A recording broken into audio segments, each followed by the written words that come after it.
नमस्कार दोस्तों, मैं विवेक माहेश्वरी आप लोगों का स्वागत करता हूं मेरे YouTube के चैनल पर। दोस्तों, पिछली बार बौद्ध धर्म के बारे में हमने जानकारी हासिल की थी। आज हम जैन धर्म के बारे में हासिल करते हैं जानकारी। ये दोनों ही प्राचीन भारत के भक्ति आंदोलन के बारे में या धर्म सुधार के बारे में आप इसमें ले सकते हैं, इस पॉइंट में, जो कि आरएस मेंस में भी दिया हुआ है और प्री में भी आता है तथा अन्य एग्जाम्स में भी ये पूछा जाता है इसके बारे में। तो चलिए शुरुआत करते हैं जैन धर्म। जैन धर्म के अनुयायी इस धर्म को सृष्टि के आरंभ से मानते हैं। ऋग्वेद में भी दो जैन तीर्थंकरों ऋषभदेव व अरिष्टनेमि के नाम का उल्लेख मिलता है। ऋषभदेव प्रथम तीर्थंकर थे जिन्हें जैन धर्म का संस्थापक माना जाता है, किंतु जैन धर्म का वास्तविक संस्थापक 24वें व अंतिम तीर्थंकर महावीर स्वामी को माना जाता है। 23वें तीर्थंकर पार्श्वनाथ व 24वें तीर्थंकर महावीर स्वामी के अलावा बाकी 22 तीर्थंकरों की ऐतिहासिकता अभी सिद्ध नहीं हो पाई है। बात करें सबसे पहले पार्श्वनाथ की। ये काशी के राजा अश्वसेन के पुत्र थे। इन्होंने अपना देह त्याग सम्मेद शिखर पारसनाथ में किया। इन्होंने जैन धर्म में स्त्रियों को प्रवेश दिया, कर्मकांड व देववाद की आलोचना की तथा अपने शिष्यों को चतुर्याम शिक्षा अर्थात 4 आचरण पालन करने को कहे। सत्य, अहिंसा, अस्तेय व अपरिग्रह। इनके शिष्यों को निर्ग्रंथ भी कहा जाता है। अब आ जाते हैं हम लोग महावीर स्वामी के ऊपर, जो कि जैन धर्म के वास्तविक संस्थापक कहे जाते हैं। इनका जन्म 540 ईसा पूर्व कुंडग्राम में हुआ। पिता घ्रातक कुल के प्रधान थे जिनका नाम सिद्धार्थ था। माता त्रिशला थी। लिच्छवी गणराज्य के प्रधान चेटक की बहन पत्नी यशोदा थी। पुत्री प्रिय दर्शना थी। दामाद जमाली थे। इनके मृत्यु 468 ईसा पूर्व पावापुरी में राजा हस्तिपाल के यहाँ हुई। इनका वास्तविक नाम वर्धमान था। 30 वर्ष की आयु में गृह त्याग कर दिया। वह 12 वर्ष कठोर तप करने के बाद जरंभिक गांव में ऋजुपालिका नदी के किनारे साल वृक्ष के नीचे इन्हें सर्वोच्च ज्ञान अर्थात कैवल्य की प्राप्ति हुई, जिसके बाद ये केवलिन कहलाए।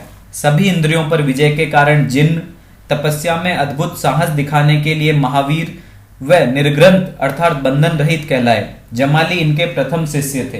अब बात करें जैन साहित्य के बारे में। जैन साहित्य को आगम भी कहा जाता है। वह कल्पसूत्र जैन धर्म का महत्वपूर्ण ग्रंथ है जो कि संस्कृत में लिखा गया है। वह इसके 3 भाग हैं। पहले भाग में 23 तीर्थंकरों की जीवनियां, दूसरे भाग में जैन भिक्षुओं के नियम व तृतीय में जैन गणधरों का क्रमानुसार उल्लेख है। भगवान महावीर के सिद्धांत व शिक्षाएं क्या क्या है उसके बारे में चर्चा कर लेते हैं। कर्म फल से छुटकारा पाने के लिए भगवान महावीर ने त्रिरत्न बतलाए। पहला सम्यक ज्ञान अर्थात सच्चा व पूर्ण ज्ञान, दूसरा सम्यक दर्शन यथार्थ ज्ञान के प्रति श्रद्धा, तीसरा सम्यक आचरण इंद्रियों के वशीभूत न होकर सदाचारी जीवन जीना। जब जीव इन कर्म फलों से छुटकारा पा लेता है तो वह अनंत चतुष्टय की स्थिति में आ जाते हैं, जो संख्या में 4 हैं। उनके नाम है अनंत ज्ञान, अनंत दर्शन, अनंत वीर्य व अनंत आनंद। इन्होंने 5 महाव्रत व अनुव्रत बताए। पार्श्वनाथ जी के 4 आचरणों सत्य, अहिंसा, अस्तेय व अपरिग्रह में 5वां ब्रह्मचर्य को जोड़ दिया। इस तरह 5 महाव्रत इनका नाम पड़ा। इसके अलावा 8 तरह के कर्म व 18 तरह के पापों की चर्चा की गई है। शादवाद अर्थात शायद है भी और नहीं भी, जिसे अनेकांतवाद या सप्तभंगी सिद्धांत भी कहा जाता है, जैन धर्म की सबसे अलग विशेषता है। अब बात करें जैन संघ के बारे में। महावीर स्वामी ने जैन संघ की स्थापना की। वह इसको 11 भागों, जिसे गण कहा जाता था, में बांटा, जिसका अध्यक्ष गणधर कहलाता था। वह बाद में जैन संघों के सदस्यों को 4 श्रेणियों यथा भिक्षु, भिक्षुणी, श्रावक व श्राविकाओं में बांट दिया गया था। महावीर की मृत्यु के बाद केवल एक गणधर सुधर्मन ही जीवित था। अब बात करते हैं संप्रदाय के बारे में। मौर्य काल में जैन 2 संप्रदायों में विभक्त हो गए, दिगंबर व श्वेतांबर। दिगंबर यह कट्टरपंथी जैन समुदाय है। वह यह कठोरता से नियमों का पालन करते थे। इस संप्रदाय के जैन मुनि वस्त्र धारण नहीं करते थे, सदैव नग्ना अवस्था में रहते थे। ये भद्रबाहु के अनुयायी थे। ये 19वें तीर्थंकर मल्लीनाथ जी को पुरुष मानते हैं तथा इसमें स्त्रियों को निर्वाण की प्राप्ति नहीं हो सकती थी। दूसरा श्वेतांबर, ये स्थूलभद्र के नेतृत्व में यह संप्रदाय बना। इनके नियम काफी लचीले थे।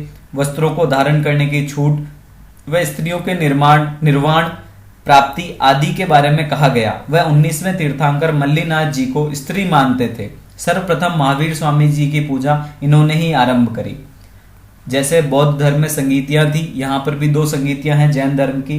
पहली संगीति 322 से 298 ईसा पूर्व स्थान था उसका पाटलिपुत्र तथा स्थूलभद्र की अध्यक्षता में हुई। उसमें विशेष ये था कि बिखरे हुए व लुप्त जैन ग्रंथों का संकलन किया गया। दूसरी जैन संगीति 512 ईसा पूर्व में वल्लभी में हुई, जिसके अध्यक्ष से देवार्धी श्रवण, जिसमें पुस्तक का रूप दे दिया गया था। अब बात करें जैन तीर्थंकर व उनके प्रतीक चिन्हों के बारे में। जो प्रथम तीर्थंकर थे ऋषभदेव, उनका प्रतीक चिन्ह सांड है। द्वितीय तीर्थंकर जो है अजीतनाथ जी, उनका प्रतीक चिन्ह हाथी है। 21वें नेमिनाथ जी, उनका चिन्ह शंख है। 23वें तीर्थंकर पार्श्वनाथ जी, उनका सांप है। तथा 24वें तीर्थंकर महावीर स्वामी, जिनका प्रतीक चिन्ह सिंह है आदि। जैन धर्म की उन्नति व प्रचार प्रसार के कारण सरल व व्यवहारिक सिद्धांतों का होना, सामान्य बोलचाल की भाषा में संदेश देना। तीसरा, संघ की स्थापना करना। चौथा, जातिगत भेदभाव न करना। पांचवा, राजाओं द्वारा संरक्षण देना। अब बात करें इनके पतन के कारण। राजधर्म के रूप में राजाओं ने इसे नहीं माना। दूसरा, अंत में जाति प्रथा का पुट आ गया था इसमें। तीसरा, कठोर व अव्यावहारिक सिद्धांत। चौथा, कलिष्ठ नियम। पांचवा, अन्य धर्मों से प्रतिद्वंदिता। छठा, जैन धर्म से संप्रदायों का बंटना। सातवां, साहित्य की भाषा में परिवर्तन, पाली से संस्कृत भाषा हो गई थी। आठवां, अहिंसा पर ज्यादा ही बल देना। और नवां, ब्राह्मण धर्म का पुनरुत्थान। अब कुछ महत्वपूर्ण तथ्य हैं इस धर्म के, वो जान लेते हैं। इन्होंने देवताओं का अस्तित्व स्वीकार किया, परंतु ये जिनके नीचे थे। दूसरा, वर्ण व्यवस्था की निंदा इन्होंने नहीं की। तीसरा, पुनर्जन्म व कर्मवाद में विश्वास रखते थे। चौथा, मोक्ष को मानते थे तथा आत्मा को भी मानते थे। अगला पॉइंट, इसके प्रमुख केंद्र मथुरा व उज्जैन थे। अगला पॉइंट, ये मूर्ति पूजक हो गए थे। अगला पॉइंट, जैन मठों को बसदी कहा जाता है। अगला, संलेखना पद्धति वह है जिसमें उपवास द्वारा आत्महत्या का विधान है, क्योंकि जैन धर्म काया क्लेश पर अत्यधिक बल देता है। नेक्स्ट पॉइंट, कृषि व युद्ध दोनों के विरोधी थे, क्योंकि इससे जीवों की हत्या होती है, इसलिए इन्होंने व्यापार व वाणिज्य को बढ़ावा देने वाला रास्ता अपनाया। तो मित्रों, ये थी जैन धर्म के बारे में सामान्य सी जानकारी। आपको कैसा लगा? अपने सुझाव मेरे व्हाट्सएप नंबर 9928001400 पर जरूर भेजें। जय हिंद, जय भारत, धन्यवाद।